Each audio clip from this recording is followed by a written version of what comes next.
Bom dia, pessoal. Vou falar de novo. Bom dia, pessoal. Bom dia! Aí sim. Ai, animados aí? Vestibular é agora, final do mês, né? Isto que eu vou falar hoje vai cair no vestibular, fiquem espertos, tá?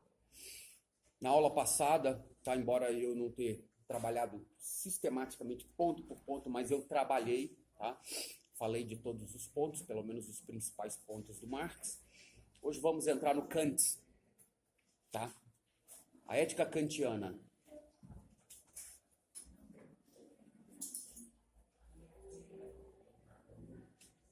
É impressão minha ou tá lixando a mão? Você não tá lixando a unha, não, né? Não, a Ellen. Você não tá lixando a unha, não, né? Entra. Fecha a porta para mim, por favor. Pessoal, o Kant.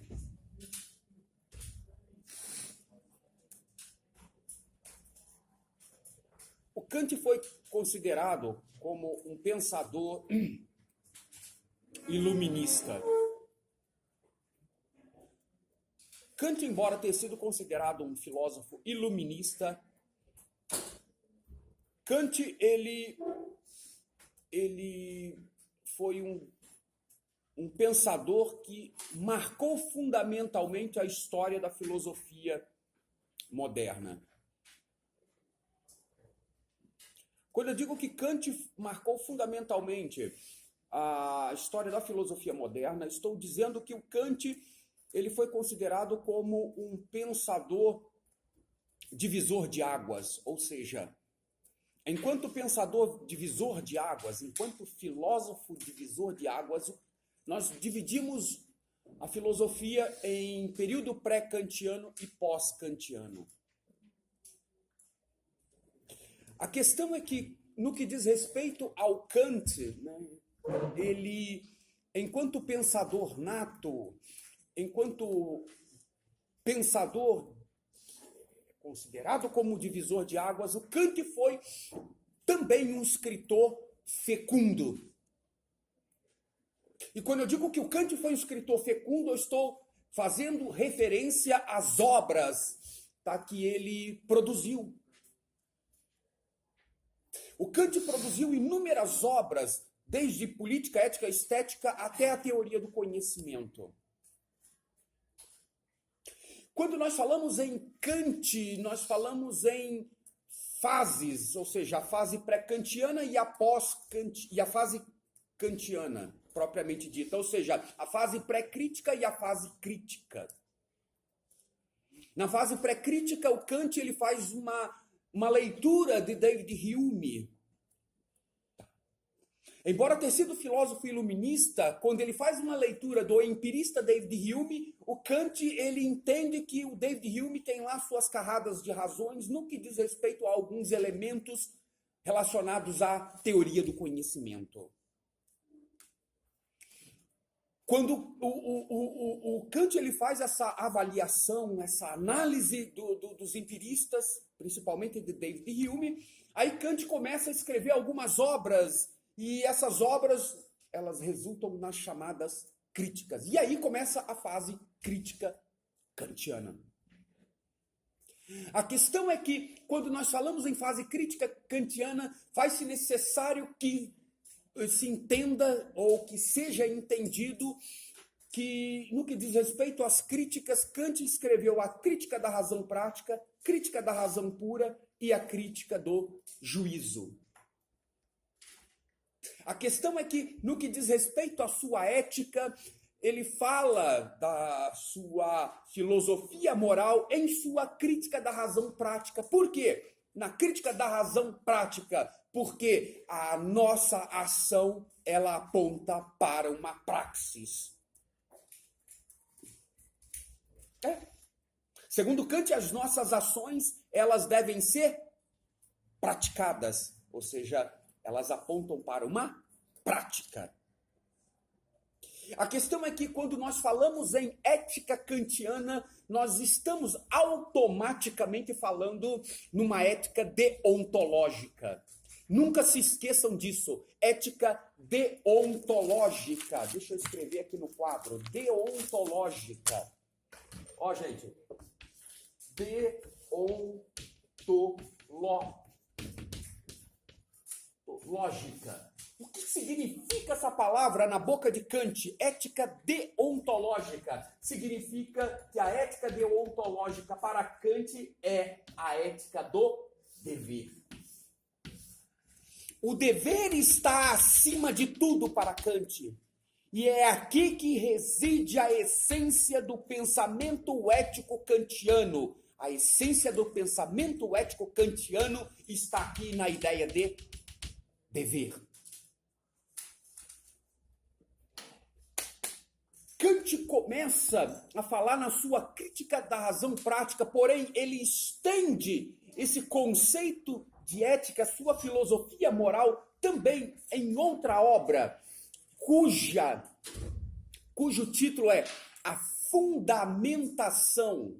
Escrevam em Fundamentação da Metafísica dos Costumes, principalmente no livro 3º e 4º. Livro 3º e 4º da Fundamentação. 3º e 4º da Fundamentação da Metafísica dos Costumes. Fundamentação da Metafísica dos Costumes. Livros 3º e 4º. É ali que o Kant, quando vai falar, ele conclui essa ideia do imperativo categórico, quando ele aborda essa questão do dever. E ao abordar a questão do dever, Kant distingue dever de dever. Como assim? Simples. Quando Kant distingue dever e de dever, Kant está falando que as nossas ações, elas devem ser por dever, ou seja, nós devemos agir por dever. As nossas ações podem ser contrárias ao dever e as nossas ações podem estar em conformidade com o dever. Percebe que quando Kant fala do dever, o que é que o Kant tem em mente quando ele define o conceito de dever? Para o Kant, dever nada mais era do que uma necessidade interna de realizar uma ação apenas por respeito à lei moral. É a necessidade interna de realizar uma ação apenas por respeito à lei moral. O que determina essa ação no que diz respeito à lei moral? É a nossa razão.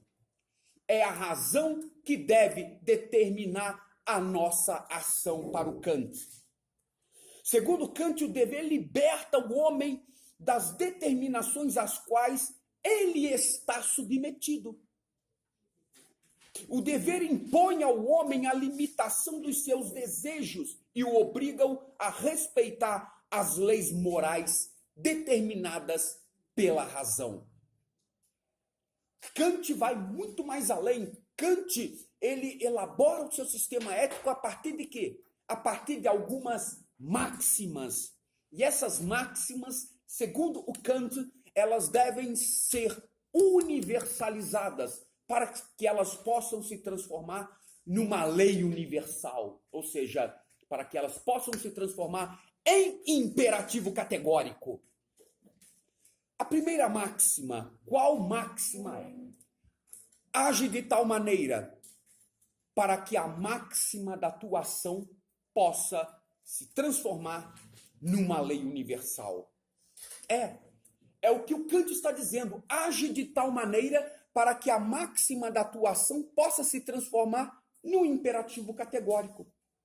O que o Kant está dizendo com isso? Muito simples. O Kant está dizendo que no que diz respeito às nossas ações, para que elas possam, né, se transformar em imperativo categórico, ou seja, para que elas possam ser maximizadas por todos. Em outras palavras, para que elas possam ser praticadas por todos de igual forma, as nossas ações, elas devem sempre, sempre objetivar o outro. O outro sempre tem que ser o meu objetivo. Porém, quando eu objetivo o outro, no que diz respeito às minhas ações, o outro não deve ser um meio para eu justificar um fim egoísta, mas que o outro deve ser um fim em si mesmo. O outro deve ser um fim em si mesmo.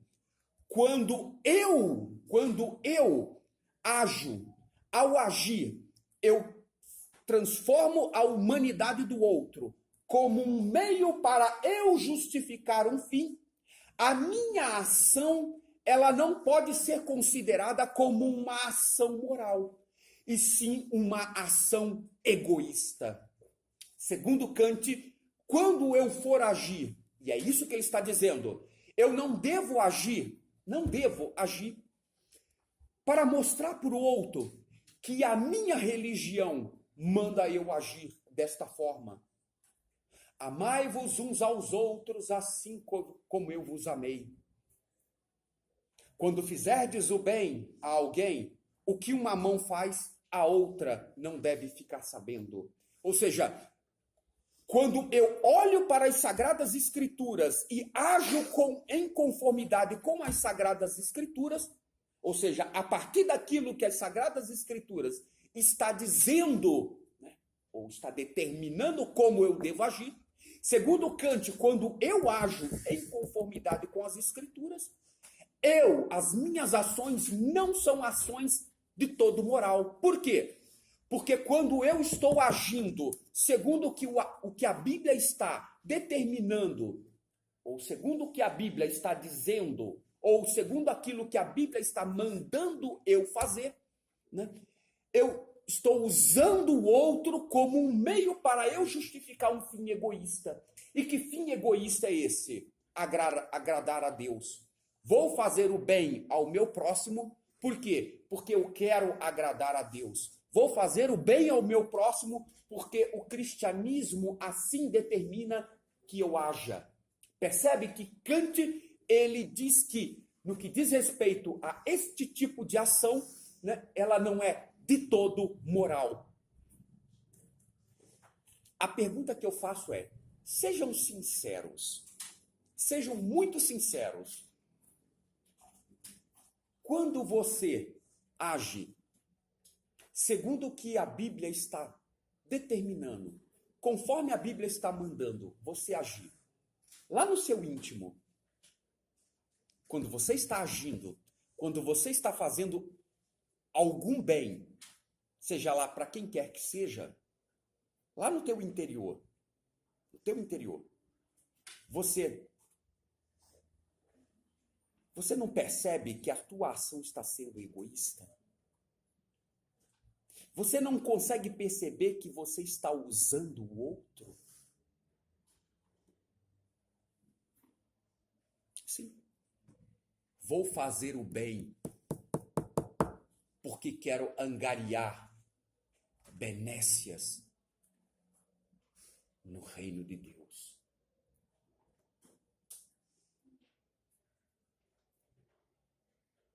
Vou fazer o bem às pessoas porque não quero ir para o inferno.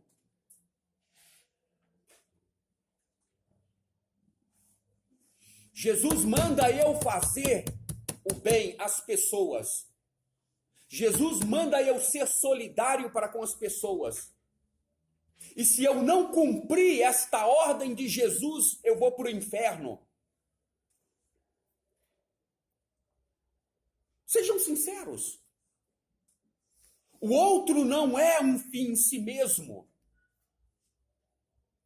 Ele é sempre um meio para você justificar um fim egoísta. Segundo Kant, nós sempre usamos o outro como um meio para nós justificarmos um fim egoísta.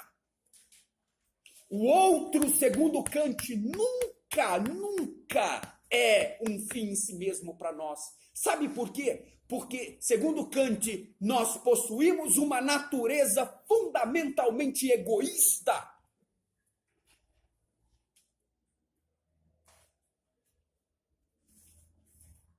Uma natureza egoísta. E o egoísmo exclui a participação efetiva, ativa do outro no processo. O indivíduo egoísta é aquele indivíduo, é aquele sujeito que o mundo gira em torno do umbigo dele. Isso está no campo das ações humanas. Por exemplo, vamos falar agora, Sara, no campo das empresas. Quando uma empresa ela financia um evento artístico, por exemplo, vocês acham que ela financia um evento artístico pela arte? Em favor da promoção da arte? Claro que não. Quando uma empresa financia um evento artístico, seja ele pequeno, médio ou grande magnitude, ele financia, ele patrocina por quê? Por causa da propaganda. A marca da empresa tem que aparecer. Ou seja, o dono da empresa quer divulgar sua marca no evento. É assim, gente, eu sou empresário, eu sei como é que funciona a coisa. No mundo dos negócios é assim. Isso se chama marketing, estratégia de marketing. Só é lembrado quem aparece. Para aparecer num evento, eu preciso patrocinar esse evento. E aí? Eu estou usando o evento como um fim em si mesmo? Eu estou trabalhando em detrimento, eu estou trabalhando em prol da promoção da pessoa humana através da arte? Claro que não. Eu estou objetivando a promoção da arte? Claro que não. Eu estou objetivando o quê? Eu estou objetivando a propaganda. E a reboque da propaganda vem os descontos em impostos. Sabia que uma empresa, quando ela patrocina um evento, vem abatido nos impostos dela?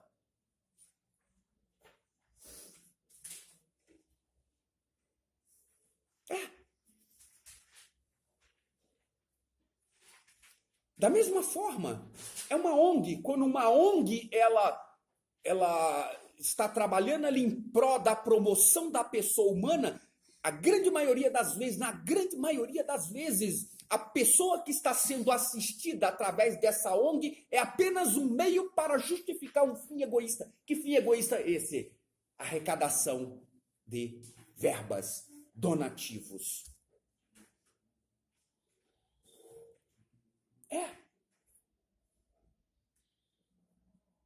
É assim que a banda toca. Esse é o mundo que tu vive. Segundo Kant, nós podemos ter uma lei universal aí? Claro que não, porque o fim é sempre egoísta. Para que possamos ter uma lei universal, para que haja a universalização das nossas ações, nós devemos considerar sempre a humanidade do outro como um fim em si mesmo. E aí vem o segundo imperativo. Age de tal maneira, de modo que a humanidade do outro não seja um meio para justificar um fim. Mas que a humanidade do outro seja um fim em si mesma. Por que isso? Ana, porque é o meu dever. É o meu dever. Previato, quem vai dizer que é o meu dever é a razão.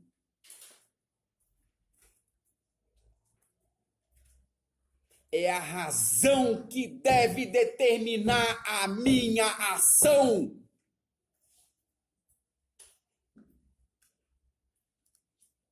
Perguntinha que nós Já trabalhamos em sala de aula. Dona Mariana.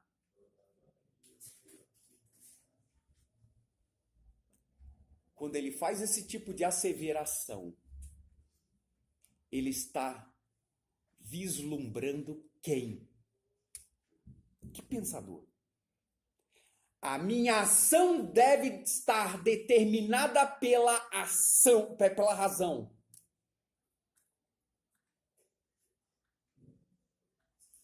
Aristóteles.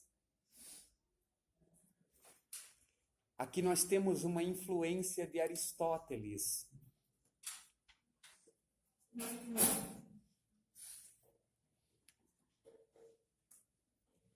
Percebem quando eu digo que filosofia mesmo é a grega, o resto é tudo nota de rodapé?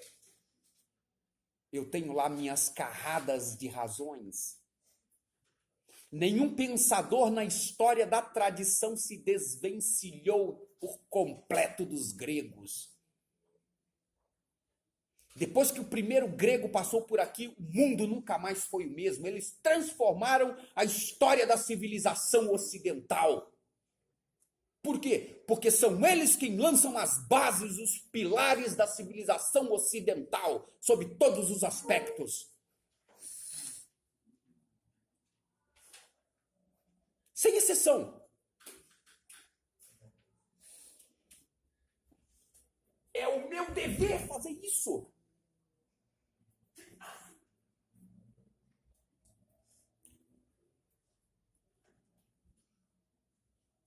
Quando você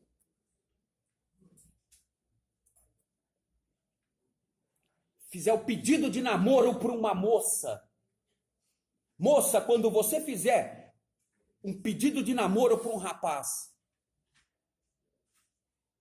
ao pedir a moça ou ao pedir o rapaz em namoro, você não deve pedir namoro, noivado ou casamento para ser feliz.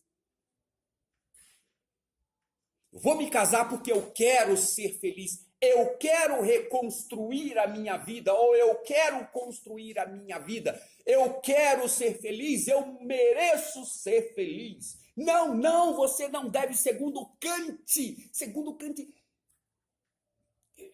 estabelecer um relacionamento para ser feliz. Não, ao contrário, não é para ser feliz, é para fazer o outro feliz. E quando você faz o outro feliz, automaticamente é inevitável que você também, uma vez que você gosta, ama a pessoa, sentir-se feliz com a felicidade dela.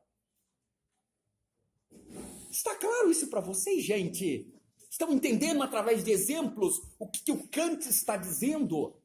Ou o que ele está proibindo? O que ele está dizendo que devemos, como devemos fazer e o que ele está dizendo como não devemos fazer? Estou usando exemplos simples para que vocês entendam o pensamento do caboclo.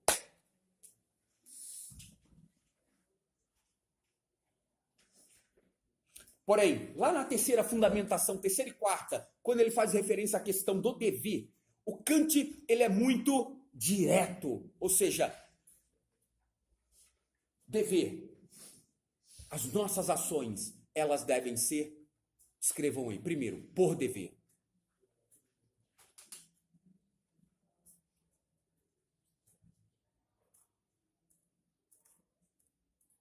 Por dever.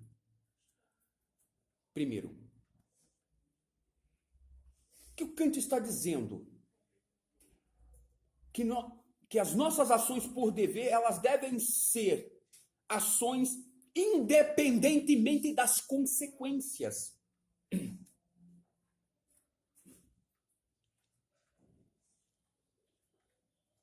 Que as nossas ações devem ser independentemente das consequências. Por exemplo, há uma Constituição, há um Código Penal no país. O nosso Código Penal diz que nós não devemos roubar. O nosso Código Penal diz que nós não devemos matar, Lone. Eu não vou matar, eu não vou roubar, não é porque o nosso Código Penal diz que nós não devemos matar e não devemos roubar. Eu não vou matar e não vou roubar porque é o meu dever enquanto cidadão no Estado democrático de direitos não matar e não roubar. Por quê? Porque não matando, não roubando, eu estou lubrificando as minhas relações interpessoais enquanto ser que está inserido dentro de uma sociedade. Para que haja o bom andamento desta grande máquina que é chamada de sociedade, as engrenagens têm que estar funcionando perfeitamente. Quem são essas engrenagens? Somos nós.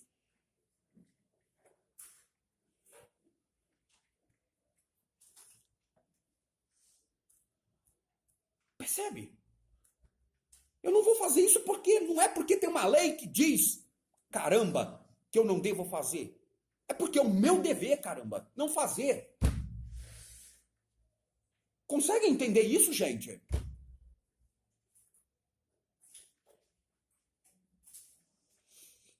Segundo,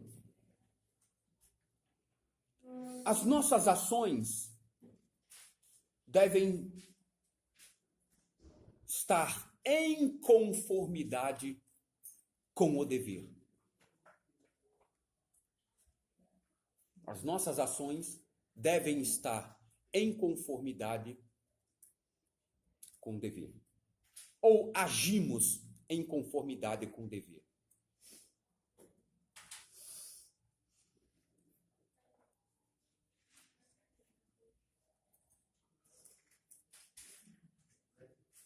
O que seria isso para o Kant? Seria, basicamente, nós fazermos aquilo que nós achamos ser correto fazer. Nós fazemos aquilo que nós achamos, que nós acreditamos ser correto fazer.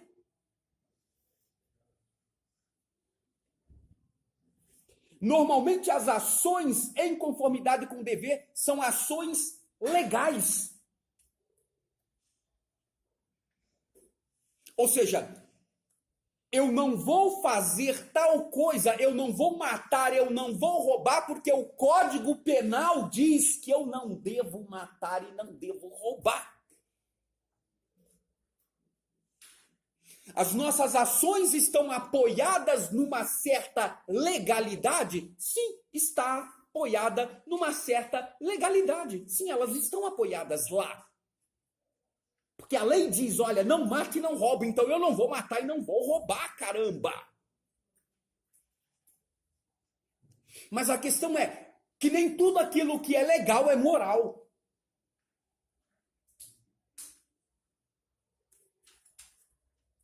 No campo da jurisprudência, nem tudo que é legal é moral.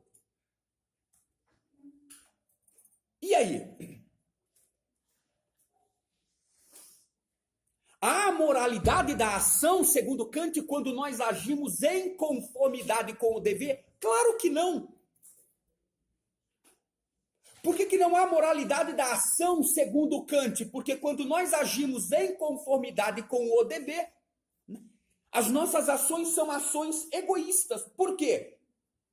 Porque eu não estou objetivando a ação por ela mesma. Ou seja, eu estou agindo por quê? Porque tem uma lei que me proíbe agir daquela forma. Por isso que eu não mato, por isso que eu não roubo.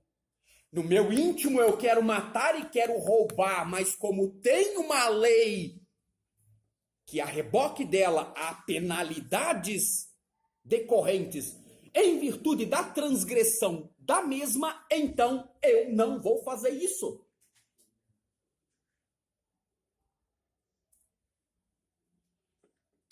Pessoal, está claro isso para vocês? Isso cai, gente. Imperativo categórico. E aí? Vou perguntar de novo, está claro isso para vocês, pessoal? Estou falando sério, porque essa bagaça cai.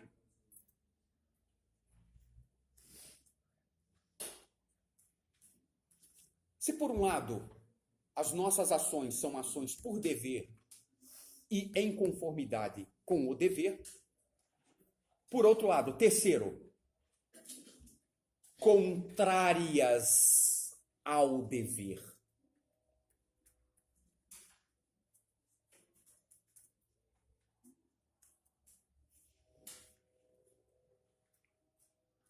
O que são essas ações contrárias ao dever? São ações erradas que estão sendo praticadas.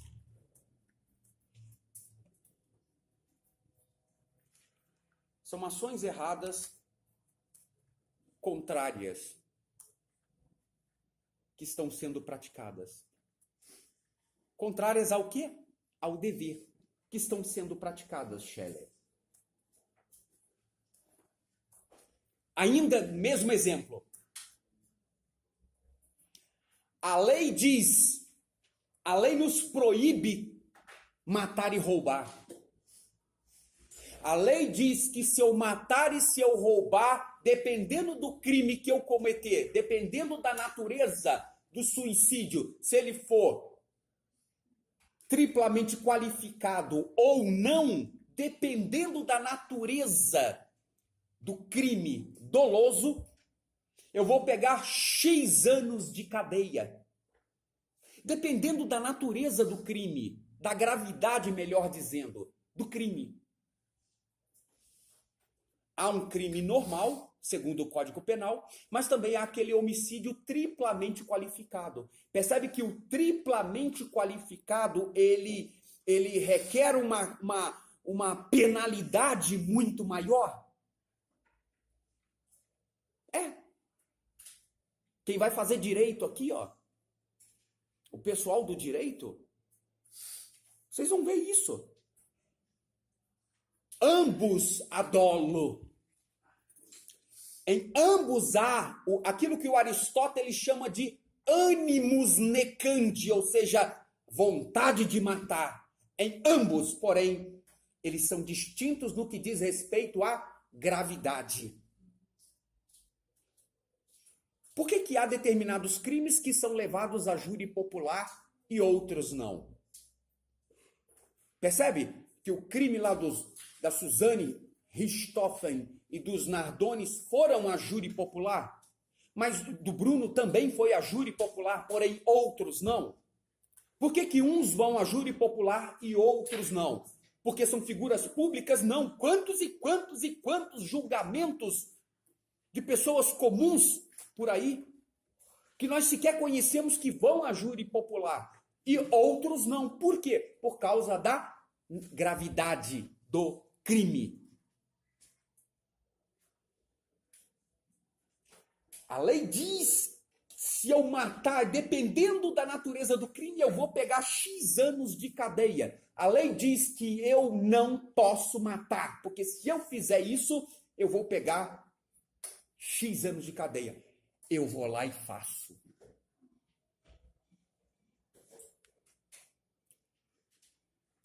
Eu estou pouco me lixando, em outras palavras, no que a lei está dizendo. A lei está proibindo eu de roubar, aí eu vou lá e roubo os cofres públicos. Percebe que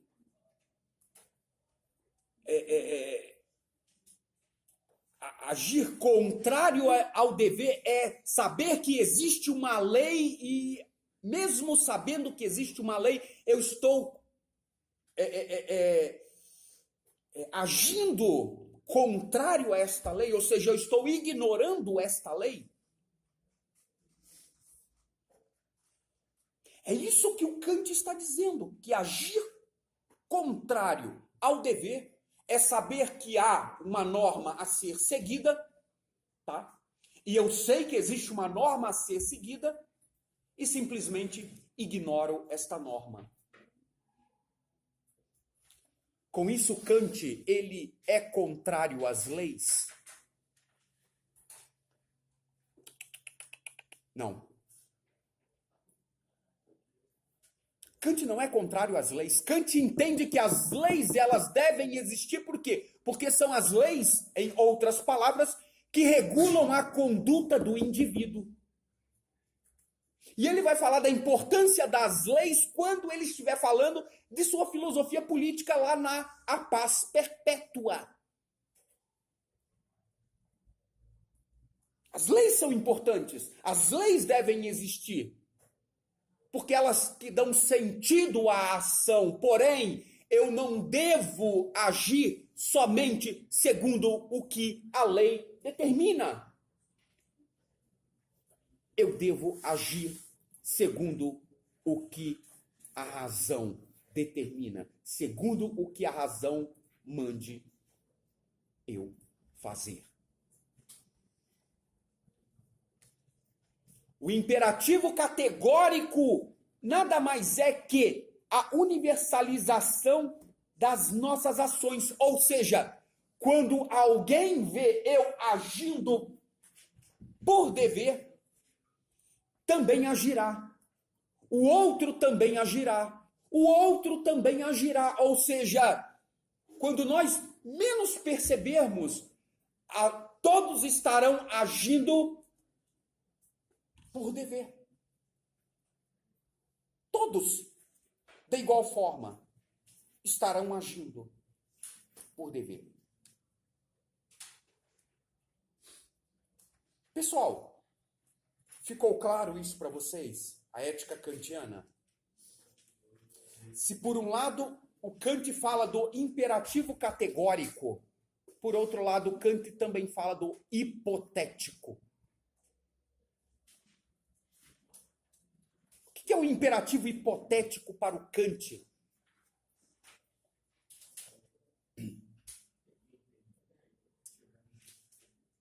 O imperativo hipotético também é chamado de imperativo de causalidade.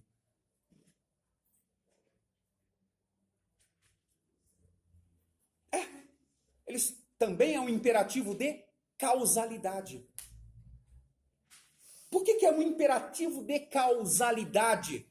Porque no que diz respeito às nossas ações, quando nós agimos por dever, as nossas ações, elas sempre são causas que reverberarão na produção de um grande efeito. Por isso que o imperativo categórico em Kant é o imperativo da causalidade. Por quê? Porque fala desta relação de causa e efeito.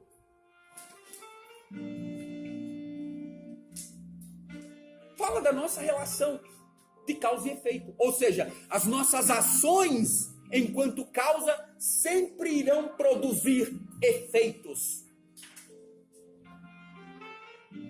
E o que é que determina tudo isso? Só para nós fecharmos. É a nossa liberdade. É a autonomia do sujeito. Para que possamos agir por dever, nós temos que ser seres autônomos. Ou seja, temos que ser seres livres. É a liberdade para o Kant que determina as nossas ações.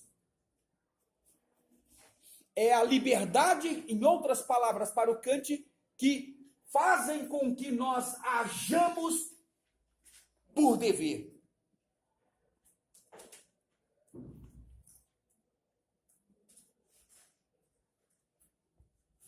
É isso. Pessoal, por hoje, tá? A ética em Kant já está findada. Tá? Na próxima aula eu falo sobre a Aufklärung em Kant e depois nós já partimos para a escola de Frankfurt. Tá ok, gente? Então, pessoal, por hoje, muito obrigado aí, tá?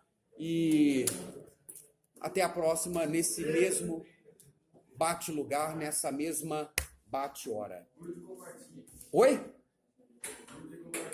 Gente, aí, ó, se vocês gostaram aí do vídeo aí, ó, curtam aí, ó, embaixo, se inscrevam no canal aí, ativem o sininho e até lá, gente. Tchau, tchau.